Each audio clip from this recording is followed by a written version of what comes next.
Hello tout le monde, j'espère que vous allez bien. Alors aujourd'hui on est en featuring avec la lumière jaune horrible de mon appart parce que il n'y a pas de lumière extérieure tout simplement. Normalement je suis ma lumière naturelle mais il pleut et je suis exposée au nord. Aujourd'hui j'aimerais aborder un sujet très sérieux qui est l'alimentation compulsive et le goinfrage parce que je sais qu'il y a énormément de personnes qui sont dans ce cas-là et déjà j'aimerais que vous sachiez que vous n'êtes pas seul. Et j'aimerais d'ailleurs vous inviter, si vous avez vécu cela ou qu'une personne de votre entourage l'a vécu ou est en plein dedans, s'il vous plaît apportez votre témoignage en commentaire. J'ai vraiment envie que vous en sortiez et je sais que ma communauté peut contribuer à cela. Donc s'il vous plaît je vous invite à laisser un petit commentaire avec vos astuces etc. Mais je vais vous donner les miennes. Mes 5 plus grands conseils pour justement vaincre la frénésie alimentaire et ce comportement de vouloir tout engloutir pour peut-être combler un manque parce que ça a des conséquences terribles non seulement mentalement que physiquement. Ça entraîne des dérèglements hormonaux qui justement vont venir impacter votre mental, qui vont vous mettre dans un état peut-être de dépression et qui vont aller jusqu'à supprimer vos règles pour certaines personnes. Donc c'est vraiment pas un sujet à prendre à la légère et c'est pour ça que je me sentais le devoir de vous en parler étant donné que j'ai des solutions à cela. La première des choses à faire, c'est de chercher le pourquoi et le quand. Parce que lorsqu'on interroge une personne, elle va la plupart du temps se braquer, se vexer et répondre tout simplement franchement je sais pas pourquoi je me goinfre, c'est juste l'appel de la nourriture, j'adore manger et je trouve que c'est trop bon les snacks donc voilà j'arrive pas à m'arrêter, j'aime juste ça donc c'est pour ça que je mange autant. Mais en réalité il y a toujours une raison bien plus profonde que ça au fait d'ingérer une quantité d'aliments qui soit si grande et surtout des aliments en général malsains. Et qui dit malsain dit en général avec pas mal de sucre dedans. Pourquoi? Parce que je le rappelle, le sucre active dans le cerveau le circuit de la récompense et du plaisir. Parce qu'en fait la perception du goût sucré active des récepteurs dans votre bouche qui envoient un message à vos neurones et nos neurones libèrent de la dopamine qui est la principale source de récompense et de plaisir de notre organisme qui va ainsi en vouloir davantage et après vous êtes entré dans le cercle vicieux du sucre. Et ce besoin de goinfrage est également amplifié par des raisons émotionnelles pour la plupart du temps. La première raison émotionnelle c'est l'ennui. Je pense qu'on a tous vécu ce moment où on est devant son ordinateur en train de regarder YouTube ou devant sa télé et au final on s'ennuie, on sait pas trop quoi faire, on passe le temps et en fait on va venir manger justement pour combler l'ennui, sauf que comme notre cerveau est occupé par les images qu'on est en train de regarder, il n'est pas occupé par la nourriture que vous êtes en train d'ingérer. Donc c'est comme ça qu'on arrive à finir tout plein de paquets de gâteaux, de chips ou peu importe. Et aussi vous pouvez être stressé par l'ennui. Parce que vous ennuyez, donc ça veut dire que vous n'êtes pas productif et vous êtes stressé à l'idée de ne pas être productif, donc vous mangez pendant que vous vous ennuyez, vous voyez ce que je veux dire? Et d'ailleurs la deuxième raison à cette alimentation compulsive, c'est des sentiments négatifs de stress, d'anxiété, de colère, de tristesse. En fait, vous allez essayer de réguler ce mood négatif dans lequel vous vous sentez inconfortable avec de la nourriture et souvent de la nourriture malsaine et ou sucrée, puisque comme je vous l'ai expliqué tout à l'heure, c'est la manière la plus rapide et facile de ressentir du plaisir grâce à la dopamine. Donc c'est pour ça que lorsque vous allez pas bien, vous allez manger des mauvaises choses en grande quantité pour essayer de justement réguler cet état d'esprit négatif et produire de la dopamine, donc ressentir du plaisir, de la satisfaction.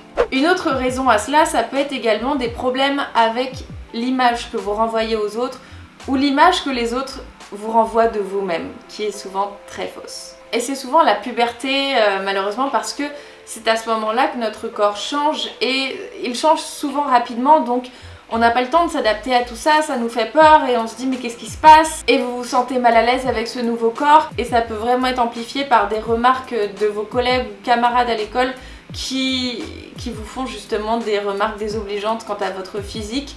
Et donc vous allez essayer de trouver du réconfort encore une fois dans la nourriture, sauf que vous allez culpabiliser par la suite et on est toujours dans ce cercle vicieux. Et une autre raison émotionnelle, ça peut être un sentiment de déprime, voire de dépression, que ce soit une rupture avec votre copain ou alors que vous ayez perdu un être proche.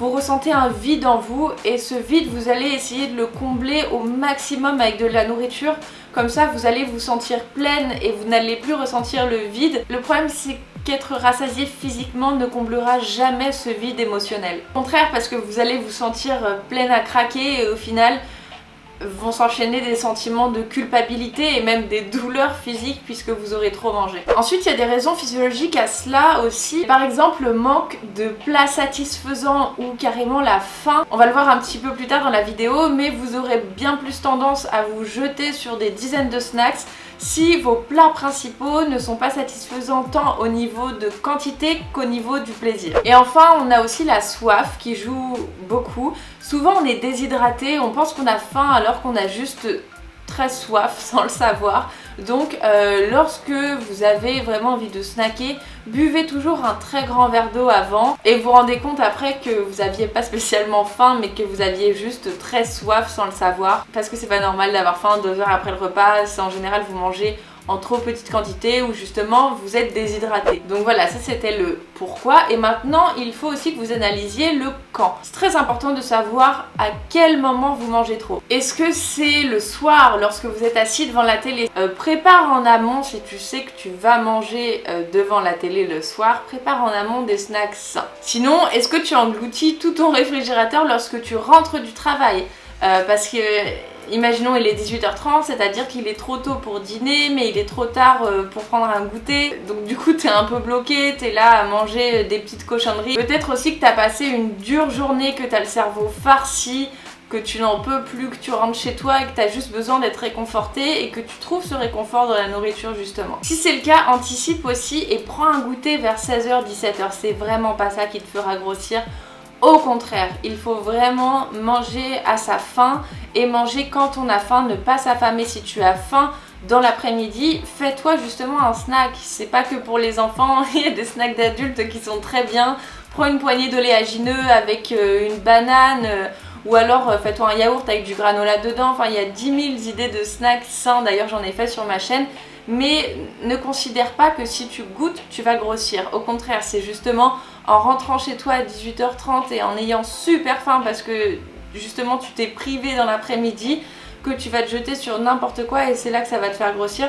Donc vraiment, écoute ton corps, quand tu as faim, mange. Et aussi, si tu as la mauvaise habitude de rentrer chez toi et de te goinfrer de tout et n'importe quoi, change les habitudes. Par exemple, quand tu rentres, au lieu de te diriger vers ta cuisine, prends ton chien et allez faire une balade de 30 minutes et pendant le trajet emmène un mug hermétique avec du thé dedans et voilà, hydrate-toi tout en prenant l'air, en décompressant et en te vidant l'esprit, en promenant ton chien ou juste en te promenant tout seul si t'as pas de chien. Mais essaie de remplacer la mauvaise habitude par une meilleure habitude pour toi, pour ton esprit, pour ton corps. Ou alors est-ce que c'est plutôt la nuit, vers 23h, minuit, que tu commences à avoir très faim et comme c'est la nuit, tu vas pas spécialement faire un choix healthy, au contraire tu vas faire un choix plutôt réconfortant. Donc tu vas commencer à snacker n'importe quoi. Donc ce que je te conseille si tu es dans ce cas-là où tu as vraiment très faim vers 23h, minuit, c'est d'aller te coucher plus tôt, tout simplement. Le sommeil, c'est tellement mais tellement important, je vous le dis à chaque fois, mais vous devez vraiment comprendre ça puisque en fait lorsque vous dormez, vous rechargez vos batteries et vous allez vous créer l'énergie suffisante pour réaliser la journée du lendemain. Et bien sûr, vous allez aussi puiser de l'énergie dans l'alimentation. Mais si vous n'avez pas un sommeil réparateur, un sommeil qui vous permet justement d'être à fond pour la journée suivante, vous ne pouvez compter que sur l'alimentation. Donc vous allez vous dire, oh là là, je suis trop fatiguée, il me faut de la caféine, il me faut aussi un coca, il me faut un Red Bull, il me faut toutes ces choses pour que je puisse tenir durant la journée. Donc voilà, vous allez vous diriger vers des aliments énergisants qui contiennent souvent du sucre rapide, mais le sucre rapide, encore une fois, ça va vous créer un pic d'insuline et pendant la redescente, vous allez être en hypoglycémie et vous allez avoir un coup de barre énorme, donc vous allez devoir manger à nouveau un aliment qui va vous donner un coup de fouet, sauf que ça continue ainsi, c'est qu'un cercle vicieux. Et c'est pas du tout comme ça que vous devez vous alimenter ou alors trouver justement l'énergie nécessaire. L'énergie dont vous avez besoin aujourd'hui, vous l'avez créée cette nuit dans votre sommeil et je vous conseille vraiment de dormir environ 8 heures parce que c'est différent pour chacun. Certaines personnes n'ont besoin que 6 heures de sommeil, d'autres ont besoin de 9 heures, mais on dit que dormir 8 heures c'est quand même bien. Donc voilà, le sommeil avant tout, et ensuite une alimentation qui est votre carburant. Donc voilà, la première des choses, c'est vraiment d'analyser le pourquoi, la cause profonde qui entraîne cette alimentation compulsive et le fait que vous goinfriez, et à quel moment de la journée ça se produit. Et si vous avez trouvé la réponse à ce premier point, je vous invite s'il vous plaît à la partager en commentaire, parce que c'est pas évident pour tout le monde de faire une introspection et de trouver les raisons. Or, je suis sûre que votre témoignage en aidera certainement plus d'un, et si ça aide une seule personne, et ben on a déjà tout gagné. Donc s'il vous plaît, essayez de participer à cela. Et une personne qui souffre de ça, de l'alimentation compulsive, va certainement lire votre commentaire et se dire « Ah là, mais en fait, je ressens exactement la même chose, c'est donc ça ma cause profonde, maintenant je me reconnais là-dedans. » Vous voyez ce que je veux dire ? Le deuxième conseil que j'ai à vous donner, c'est d'arrêter les régimes restrictifs. Quand tu te forces à manger 100% sainement pendant une assez grande période de temps, c'est là que tu vas être le plus apte à craquer et à engloutir un pot de Nutella, un paquet d'Oreo et 3 paquets de chips dans une même soirée. Ce que j'essaie de vous dire, c'est que c'est la privation qui entraîne l'excès. Et ça commence souvent comme ça, en mode demain, ça y est, je mange 100% healthy, j'arrête de manger des snacks, etc. Et donc du coup, aujourd'hui je célèbre la fin de ma vie unhealthy et je vais manger absolument tout ce que je veux pendant toute une journée. Et ça c'est vraiment la pire chose à faire pour votre organisme, pour vos hormones et tout. En fait, il faut arrêter de mettre des grandes croix sur des aliments que vous considérez comme interdits. Par exemple, tu adores le chocolat mais tu te dis non, le chocolat je peux pas y toucher, c'est interdit. En fait, comme tout ce qui est interdit, tu vas le vouloir encore plus et ça va t'obséder l'esprit. Donc arrêtez de vous interdire certains types d'aliments, mais arrêtez aussi de vous priver des calories dont vous avez besoin pour que votre corps fonctionne normalement et sainement. Ça n'est pas en vous affamant que vous allez maigrir, au contraire. En fait, très schématiquement, que se passe-t-il lorsque vous ne mangez pas assez? Eh bien, au bout d'un moment, votre corps va se dire « Tiens, j'ai remarqué qu'elle me donnait pas le nombre de calories dont j'ai besoin pour fonctionner correctement tout au cours de la journée. Donc ce que je vais faire, c'est que je vais stocker directement ce qu'elle me donne, parce que imagine le repas d'après, elle me donne plus rien, moi j'en ai besoin pour continuer à vivre, donc je vais stocker tous les aliments qu'elle me donne, et aussi je vais brûler moins de calories, je vais aller plus lentement, parce que j'ai peur justement qu'elle me donne pas assez.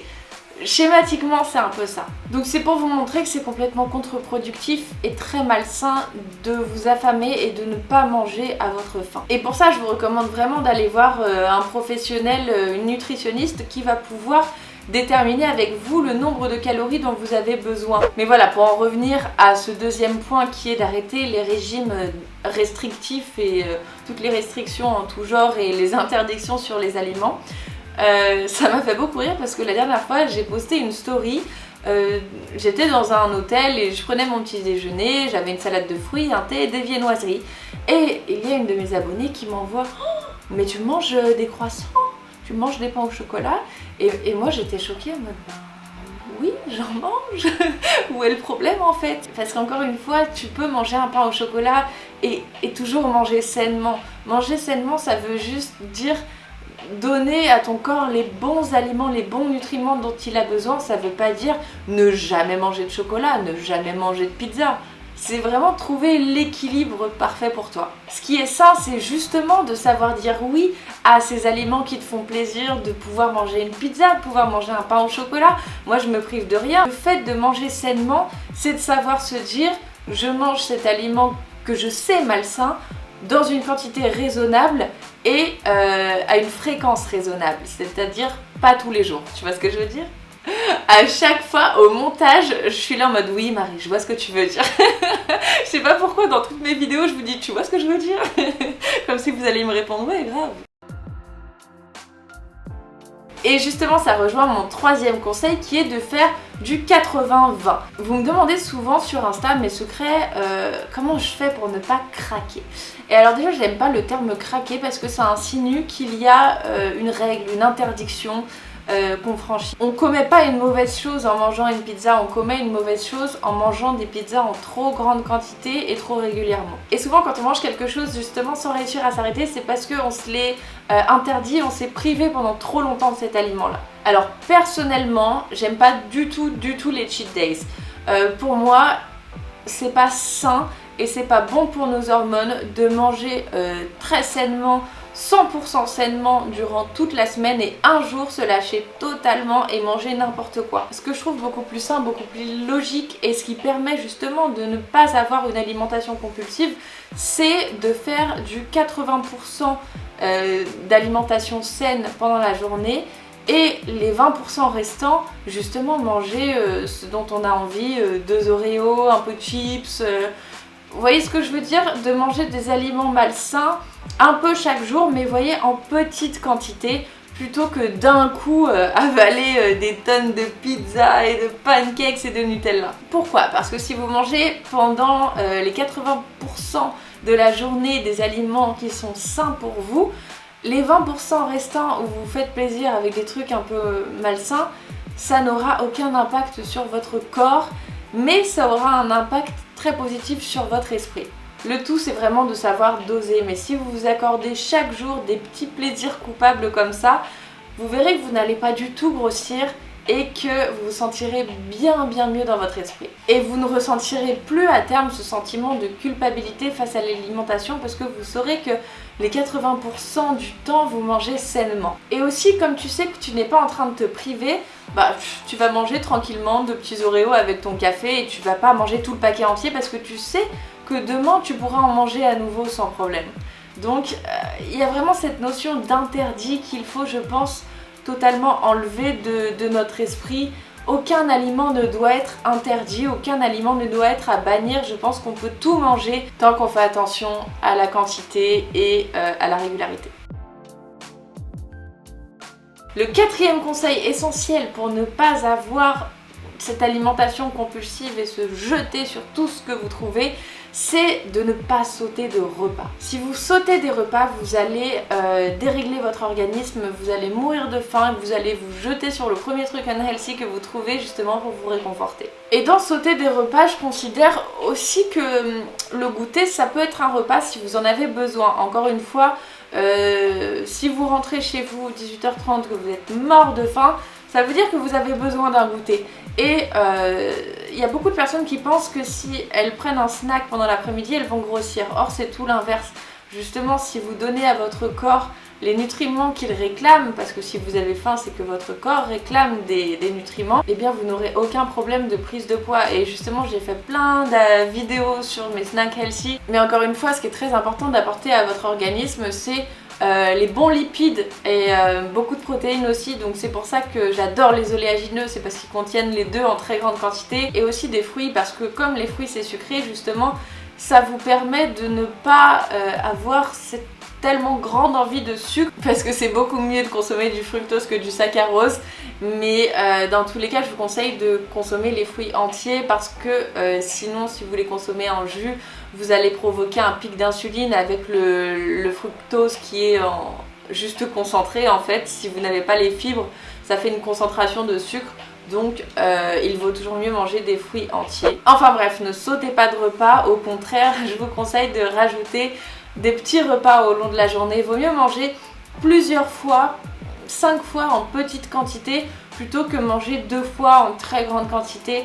C'est bien meilleur pour votre organisme de faire des petites portions plus souvent. Et enfin, le 5e et dernier conseil, c'est de consommer des plats satisfaisants. Beaucoup de personnes confondent healthy et light et se disent cette semaine je vais manger super healthy, je vais ne faire que des salades. Mais c'est pas ça manger sainement.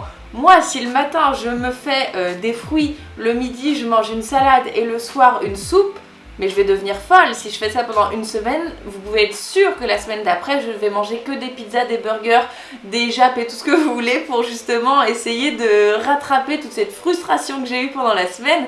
Et ça va faire l'effet inverse et c'est justement comme ça que vous allez faire du yo-yo avec votre poids. c'est pas bon du tout. Et c'est pas ça, manger sainement, c'est pas manger des salades, c'est pas manger des légumes vapeur, c'est pas manger des graines. Non. Si vous mangez sainement mais que vous êtes quand même frustré, c'est que vous mangez pas sainement au final. Parce que manger sainement, c'est manger des aliments qui vous calent et qui vous apportent de la satisfaction. Par exemple, moi je déteste la salade verte. Enfin vraiment, je trouve que ça n'a aucun intérêt et j'aime juste pas manger de la salade. Donc quand je me fais des salades, en fait c'est plus des bowls. J'ai vraiment fait ça, oh la honte. Je mets en base des aliments qui me tiennent au corps et qui me font plaisir. Par exemple, des lentilles, du quinoa, des patates douces, des pois chiches. Et j'adore les légumes, mais c'est pas le cas de tout le monde. Pourquoi? Parce que quand on pense à légumes, on pense à régime et donc on va se faire des légumes vapeur et c'est vraiment pas le feu. Moi ce que j'aime c'est justement apporter du goût en jouant avec les épices, en ajoutant du lait de coco et là ça devient vraiment un plat avec beaucoup de saveurs, qui est délicieux, qui est satisfaisant mais qui reste sain. Et je trouve que la première manière de commencer à aimer manger healthy, c'est justement d'expérimenter, de cuisiner, de se mettre au fourneau et voilà, de tester des nouvelles saveurs et au fur et à mesure vous allez vous rendre compte que manger sainement c'est pas juste manger de la mâche, du poulet et des tomates, vous voyez ce que je veux dire? Oh non, j'ai redit ça. Et plus vos plats principaux seront satisfaisants et moins vous ressentirez le besoin de compenser avec des snacks unhealthy, vous voyez ce que je... Oh! Donc si je récapitule mes conseils pour venir à bout de ce goinfrage, de cette alimentation compulsive, en premier vous devez toujours savoir la cause profonde. Pourquoi vous faites ça et à quel moment vous faites ça. Ensuite, arrêtez les régimes trop restrictifs et les interdictions de certains aliments. Troisièmement, commencez à faire du 80-20 plutôt que toute la semaine nickel et ensuite c'est le gros craquage. Ne sautez pas de repas. Et enfin, consommez des choses satisfaisantes qui vous remplissent, qui vous calent et qui vous satisfont, et satisfaisante aussi au niveau plaisir. J'espère que cette vidéo vous aura inspiré à retrouver un équilibre et un rapport sain avec l'alimentation. C'est vraiment pas une chose évidente, persévérer parce que ça ne se fait vraiment pas en un jour ni en une semaine. Il faut vraiment le vouloir et il faut s'en donner les moyens et voilà, certaines personnes y arrivent au bout de 3 mois, d'autres au bout d'1 an, d'autres au bout de 2 ans, mais bref, persévérer parce que la santé c'est la seule chose qu'on ne peut pas acheter dans ce monde. Donc prenez-en soin, prenez soin de vous, c'est trop important. Si vous ne le faites pas pour vous, faites-le pour les gens qui vous aiment et qui comptent sur vous pour que vous soyez en excellente santé. Je vous embrasse très fort et on se dit à tout de suite sur Instagram et sinon à mardi 18h25 dans une prochaine vidéo. Bye!